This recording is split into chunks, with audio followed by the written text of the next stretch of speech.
नमस्ते। आज हम देखेंगे एप्लीकेशन ऑफ मैनवर्स एंड फर्टिलाइज़र, यानी कि मैनवर्स और फर्टिलाइज़र के एप्लीकेशन, उनके क्या क्या यूजफुल एडवांटेजेस होते हैं यूज़ करने के, उसके बारे में आज हम देखेंगे। Crop plant require nutrition for growth. Crop plant को, सभी प्लांट्स को ग्रोथ होने के लिए न्यूट्रिशन की ज़रूरत होती है। This are obtained from soil. ये सभी न्यूट्रिशन कहाँ से मिल जाते हैं? तो कि सॉइल में से मिल जाते हैं। When a farmer grows crop continuously in the same field, the soil become poor in nutrients. जब कोई खेडूत एक ही जमीन में बार बार एक ही क्रॉप को ग्रो करते रहता है तो सॉइल में से न्यूट्रिशन की कमी होने लगती है। सॉइल में सभी न्यूट्रिशन होते हैं, लेकिन जब एक ही फसल को बार बार वहाँ पे कल्टीवेट किया जाता है तब सॉइल में न्यूट्रिशन की कमी होने लगती है। As a result the crop yield get reduce. तो इसकी वजह से क्या हो जाता है? तो कि क्रॉप की यील्ड यानी कि उत्पादन में कमी आने लगती है। There are 3 ways to overcome this problem. तो उसके लिए 3 रास्ते हैं कि जिससे इस प्रॉब्लम में से निकल सकते हैं, जिसमें पहला है leave the field uncultivated for 1 or more season. खेती को 1 या 2 सीजन के लिए बिना कुछ कल्टीवेट किए ही रहने देना, ताकि ऑटोमेटिक फिर से न्यूट्रिशन सभी सॉइल के अंदर आ जाए। इस प्रोसेस को कहते हैं fallowing. This allows the soil to naturally regain the nutrients. ये क्या करने में अलो करता है? तो कि थोड़े 1-2 सीजन के लिए ऐसे ही जमीन को पड़े रहने के कारण न्यूट्रिशन वापस लेने लगते हैं सॉइल एटमॉस्फेयर में से। The decomposition of dead plants and animals by microbes is responsible for returning the nutrition to the soil. जो सड़े हुए प्लांट, सड़े हुए एनिमल्स वहाँ पे रहते हैं, उनको डिकम्पोज करने का काम वहाँ पे रहे माइक्रोब्स करके सभी न्यूट्रिशन वापस सॉइल तक पहुँचा देते हैं। However, this practice is not possible as the farmer need to earn money. लेकिन ये जो रास्ता दिया गया है और फार्मर को अगर पैसा कमाना है तो उसके लिए काम आएगा नहीं, क्योंकि बहुत सारे खेडूत ऐसे हैं कि जो हर साल खेती में जो पैसा कमाते हैं उसी की मदद से उनका साल चलता है। तो अगर एक साल बिना कुछ किए ही ऐसे ही रखेंगे तो उनको पैसे में तंगी आएगी। तो ये रास्ता पॉसिबल नहीं है। So for economic reason, fallowing is not practiced. तो इकोनॉमिक यानी कि इस तरह के कंडीशन के कारण फैलोविंग प्रोसेस का यूज यानी कि प्रैक्टिस में लिया जा सकता नहीं है। सेकेंड है add manures and fertiliser to the field from time to time.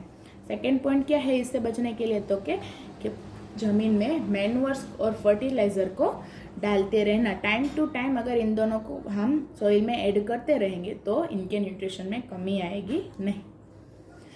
The substance which are added to the field in a form of nutrients for growing good crop are called manures and fertiliser. जो substance हम field में add करते हैं in a form of nutrients, क्या करने के लिए? तो कि गुड क्रॉप को ग्रो करने के लिए जो सब्सटेंस का ऐड करते हैं उसको कहते हैं मैनवर्स और फर्टिलाइजर। और थर्ड रास्ता है, थर्ड वे ये है कि practice crop rotation and mixed cropping to improve the fertility of soil. Crop rotation करना, क्रॉप रोटेशन का एक पॉइंट हमें पीछे दिया गया है, लेकिन क्रॉप रोटेशन मतलब कि एक ही क्रॉप को हर साल नहीं ग्रो करना है। एक साल गेहूं किया, दूसरे साल कॉटन करना, ताकि जो न्यूट्रिशन एक को चाहिए वही दूसरे क्रॉप को तो चाहिएगा नहीं। तो सब अपने अपने को जो चाहिए वो ले लेंगे, और जब दूसरे मटेरियल ले रहे होंगे तब वापस पहले के मटेरियल सॉइल में आ जाएंगे। तो इस तरह क्रॉप रोटेशन करने से यील्ड में भी कोई कमी नहीं आएगी और न्यूट्रिशन भी अच्छे से बैलेंस्ड हो जाएगा। उसके बाद है मैनवर्स। मैनवर्स क्या है? तो कि the process of adding manures to the soil is called manuring. जो मैनवर हम ऐड करते हैं सॉइल में उसको कहते हैं मैनवरिंग। मैनवर्स में क्या होता है? तो देखते हैं। Manure is an organic substance obtained from decomposition of plants and animal waste. Manures क्या होता है? जो प्लांट वेस्ट और एनिमल वेस्ट को डिकम्पोज होने के लिए रख देते हैं, उसके बाद इसका इस्तेमाल करते हैं ना, उसको कहते हैं मैनवर्स।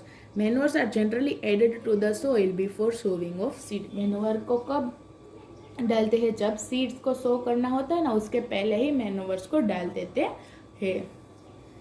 3 types of commonly used manures are. 3 types के होते हैं जो फार्मर्स यूज करते हैं। फर्स्ट वन है फार्म यार्ड मैन्योर। इसमें क्या होता है?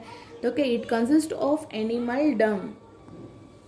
फार्म यार्ड मैन्योर मतलब it consist of animal dung, straw, leaves, urines and other formed wastes.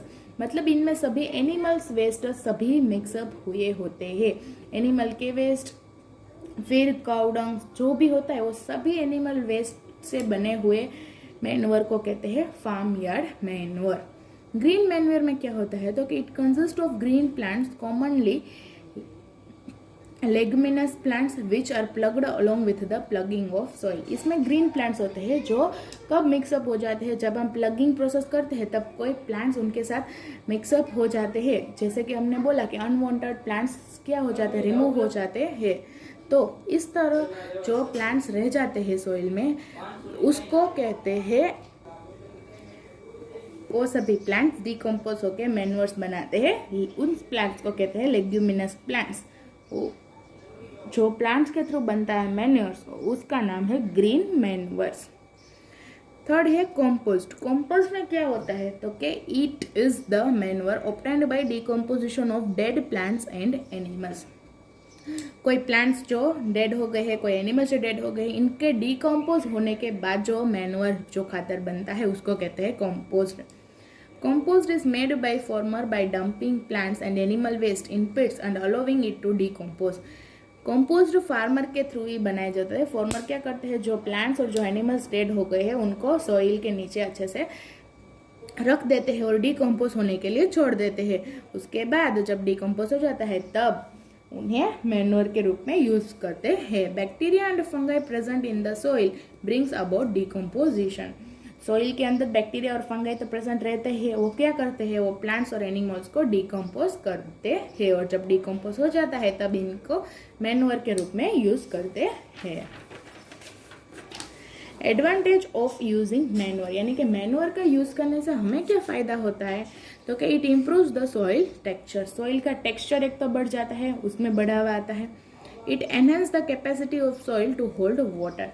Soil में जो पानी को पकड़ कर रखने की कैपेसिटी होती है उनमें भी बढ़ावा, यानी कि वो भी बढ़ जाती है। It make soil porous, exchange of gas thus become easier. Soil को पोरस बना देती है, यानी कि सॉइल के अंदर थोड़े थोड़े एयर स्पेसेस रह जाते हैं जिसकी वजह से गैस का एक्सचेंज होना इजी हो जाता है। It increase the number of soil friendly soil microbes. Manure का और एक एडवांटेज क्या है? तो क्या मैन्योर डालने से सॉइल के जो फ्रेंडली माइक्रोब्स होते हैं वो भी वहाँ पे बढ़ जाते हैं, यानी कि कुछ माइक्रोब्स सॉइल फ्रेंडली माइक्रोब्स भी होते हैं तो वो उनमें उनके नंबर में भी इंक्रीजेस आते हैं। मैन्योर्स और फर्टिलाइजर दोनों क्या है? दोनों में डिफरेंस क्या है? तो कि जो मैन्योर्स होता है ना वो नेचुरल प्रोडक्ट है और जो फर्टिलाइजर है वो केमिकल प्रोडक्ट है। अब देखते हैं फर्टिलाइजर के बारे में। Fertilizer are chemical substance which are rich in a particular nutrients. Fertiliser है वो केमिकल सब्सटेंस है जिसमें पर्टिकुलरली कोई एक न्यूट्रिशन ज़्यादा होता है क्योंकि वो बनाया जाता है। अगर कोई खेती में ये न्यूट्रिशन की कमी है तो उस न्यूट्रिशन में ही ज़्यादा जिसमें हो वो वाला फर्टिलाइजर उसमें डाला जाता है। Fertiliser are prepared in factories. ये कहाँ पे बनते हैं? तो क्या फैक्ट्रीज में।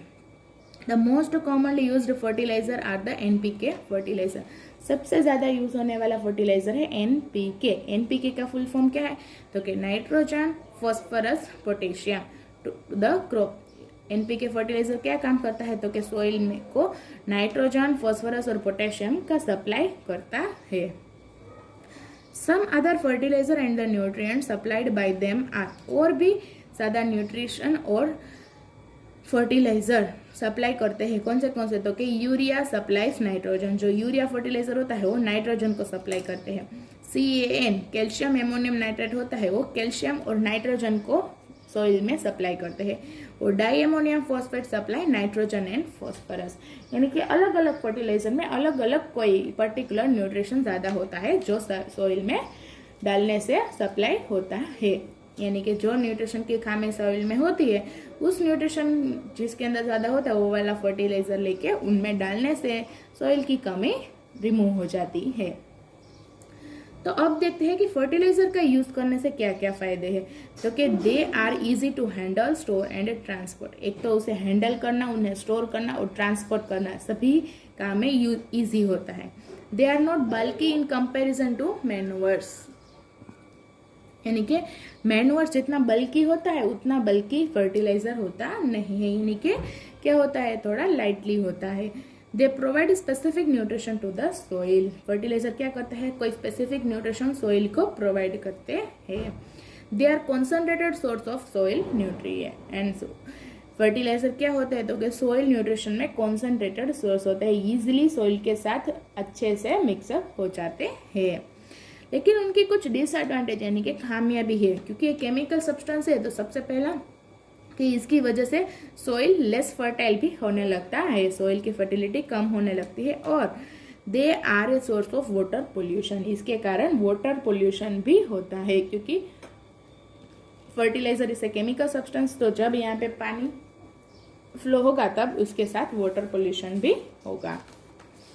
तो टेबल में हमें दिखाया गया है कि दोनों के पॉइंट, फर्टिलाइजर है केमिकल सब्सटेंस, तो मैन्योर है नेचुरल सब्सटेंस जो प्लांट्स और एनिमल्स के डिकम्पोजिशन से होता है।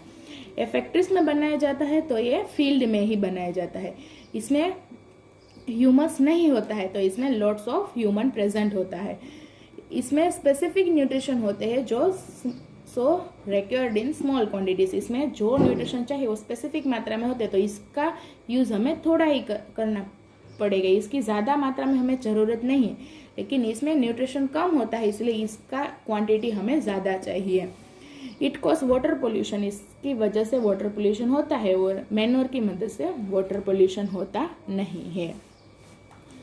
उसके बाद जो हमने आगे बोला कि क्रॉप प्रोटेक्शन क्या है, तो क्रॉप प्रोटेक्शन के बारे में पढ़ लेते हैं। A method to replenish the soil with nutrition, यानी कि एक ऐसा मेथड जिसकी वजह से सोइल के में जो न्यूट्रिशन की खामी है उसके अंदर बैलेंस आ जाना। तो देखते हैं, if the same crop is grown in a field year after year the fertility of soil goes on decreasing. अगर सेम क्रॉप को फील्ड में ग्रो किया गया, साल के बाद हर साल एक ही क्रॉप को ग्रो किया गया, तो उस सोइल की फर्टिलिटी हर साल क्या होती जाएगी, तो कि गोज ऑन डिक्रीजिंग, घटती जाएगी। This is because the soil become poor in nutrients. ये इसलिए होता है क्योंकि वो सोइल के अंदर जो न्यूट्रिशन होते हैं वो धीरे धीरे कम हो जाने लगते हैं। If different crop with different nutrient requirement are grown in different seasons, the fertility of soil is not affected. अगर अलग अलग क्रॉप अलग अलग न्यूट्रिशन जिसे चाहिए, इस तरह के क्रॉप को अलग अलग साल हम ग्रो करेंगे तो सोइल के अंदर न्यूट्रिशन की कमी आएगी नहीं। फॉर एग्जाम्पल व्हीट और rice crop use large amount of nitrogen from the soil. For example के लिए व्हीट और राइस क्रॉप होते हैं वो ज्यादातर सोइल में से नाइट्रोजन को ले लेते हैं। तो कि this nitrogen can be replenished if the next crop grown is capable of fixing atmospheric nitrogen. इस कमी से हम बच सकते हैं अगर इसके बाद अगले साल अगर हम ऐसा क्रॉप ग्रो करें जो क्या करेगा, तो कि बाहर के एटमॉस्फेयर को पकड़कर सॉइल में वापस डाल देगा। इस तरह हम अलग अलग साल, यानी कि एक साल हमने नाइट्रोजन को यूज करने वाला क्रॉप ग्रो किया है, तो अगले साल हम ऐसा क्रॉप ग्रो करेंगे जो बाहर के एटमॉस्फेयर में से नाइट्रोजन को पकड़कर वापस सॉइल में फिक्स कर दे। तो कि such a crop can grow in nitrogen deficient soil and at the same time the soil is replenished with unusable nitrogen because of its ability to fix atmospheric nitrogen। तो इस तरह के crop क्या होते हैं, तो कि नाइट्रोजन डिफिशिएंट सॉइल में ग्रो हो जाते हैं। इस तरह के क्रॉप जो हमने बोले कि बाहर के एटमॉस्फेयर को में से नाइट्रोजन को पकड़ लेते हैं, इस तरह के क्रॉप ग्रो होने के लिए इन्हें नाइट्रोजन की ज़्यादा ज़रूरत होती नहीं है। ये नाइट्रोजन कम वाले सॉइल में भी अच्छे से ग्रो भी हो जाते हैं, और जो न्यूट्रिशन की कमी सॉइल में हो गई है नाइट्रोजन की वीट और पैडी ग्रो करने के बाद, उसको भी रिप्लेनिश कर दे, यानी कि उनको भी बैलेंस कर देते हैं। क्या करके, तो कि एटमॉस्फेयर में से नाइट्रोजन को लेकर फिक्स करने के बाद। Leguminous crop such as pea, bean, soybean and groundnut are such some crop. इस तरह के क्रॉप को लेग्यूमिनस क्रॉप कहते हैं, जैसे कि पिया, बीन, सोयाबीन और ग्राउंडनट, ये सभी क्रॉप्स का यही काम होता है। वो क्या करते हैं, नाइट्रोजन को यूज नहीं करते, बाहर के नाइट्रोजन को लेकर सॉइल में फिक्स कर देते हैं। तो the practice of growing different crops in different season in rotation so that the soil is not dependent of its nutrition is called crop rotation. Crop rotation की डेफिनेशन दी गई है क्या, तो कि डिफरेंट क्रॉप को डिफरेंट सीजन में grow करने के काम को, जिसकी वजह से सॉइल के न्यूट्रिशन में कोई कमी ना आए, इसको कहते हैं crop rotation. Leguminous crop are used in crop rotation, और क्रॉप रोटेशन में किस तरह के क्रॉप को यूज किया जाता है, लेग्यूमिनस क्रॉप्स को। As mentioned above, these are able to fix atmospheric nitrogen and convert it into usable nitrogen. Leguminous crop का काम क्या है, अभी हमने ऊपर पढ़ा कि वो क्या करते हैं, एटमॉस्फेयर नाइट्रोजन को फिक्स कर देते हैं और उन्हें यूजेबल नाइट्रोजन में कन्वर्ट कर देते हैं। This process is called nitrogen fixation. इस प्रोसेस का नेम है nitrogen fixation and is discussed in chapter 2, और इसका डिस्कशन हम चैप्टर 2 में करेंगे। तो यहाँ पे हमारा आज का लेक्चर एंड होता है। आज का आपका होमवर्क क्या है, मैन्योर के बारे में रीड करना, फर्टिलाइजर। मैन्योर क्या है, फर्टिलाइजर क्या है, मैन्योर की डेफिनेशन, मैन्योर्स के टाइप्स, कौन से टाइप में क्या होता है, उनके एडवांटेज। उसी तरह फर्टिलाइजर की डेफिनेशन, फर्टिलाइजर कितने टाइप्स के होते हैं, उनके एडवांटेज और डिसएडवांटेज। और मोस्ट इंपॉर्टेंटली ये बॉक्स मोस्ट IMP बॉक्स है, ये आपको रीड करना है। रीड करके अपने बुक में लिख के देखिए कि आपको आ गया कि नहीं। उसके बाद है क्रॉप रोटेशन की एक छोटी सी डेफिनेशन की, क्रॉप रोटेशन यानी कि क्या। ये आपका आज का होमवर्क है। नेक्स्ट लेक्चर में देखेंगे 1.2.4 इरिगेशन के बारे में। चलो, नमस्ते।